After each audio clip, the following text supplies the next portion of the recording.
Welcome to Biz Wire. I'm Joseph Nordstrom in Beijing. Last Friday, a solar power firm from Shanghai defaulted on a bond payment, leaving some investors worried of contagion.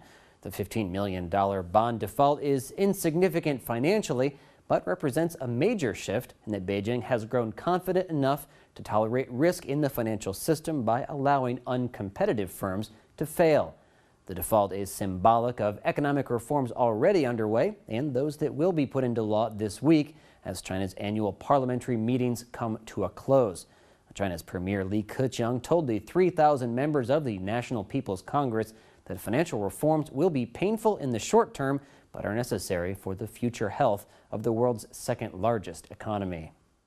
Li Keqiang is looked to within the party for his expertise on economic matters.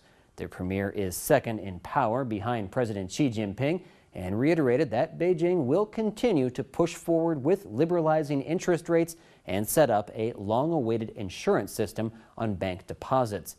China is also taking more steps toward full convertibility of its currency, the renminbi. As soon as next month, the value of the RMB is expected to be able to move 2% per day from its 1% band currently. China will undertake many changes in banking and finance, including granting lenders more control over loans and interest rates in a drive to deepen reform. Deputy head of the People's Bank of China, the central bank, Pen Gongsheng, says deposit insurance has many important implications for China's financial markets, such as maintaining stability.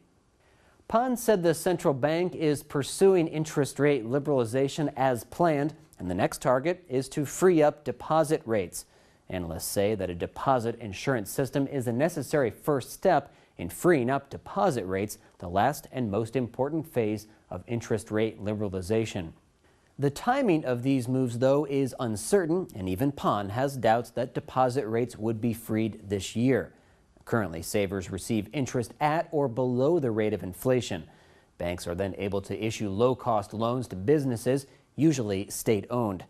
Some steps have already been taken, such as in July, when the central bank removed the floor on lending rates. For the past 3+ decades, China has gone through several periods of reforms. Change tends to happen gradually in increments that favor stability over pleasing commentators. Freeing up the RMB will have a global effect with many unforeseen consequences that could leave politicians outside China thinking they should have been more careful about what they wished for. You're watching Biz Wire on the Blue Ocean Network, China's first and only privately owned English-language broadcast media. Our full episode can be seen on our website, BONTV/biz-wire. Let's turn now to Neil Jones for a quick look at a few stories that are buzzing through the markets.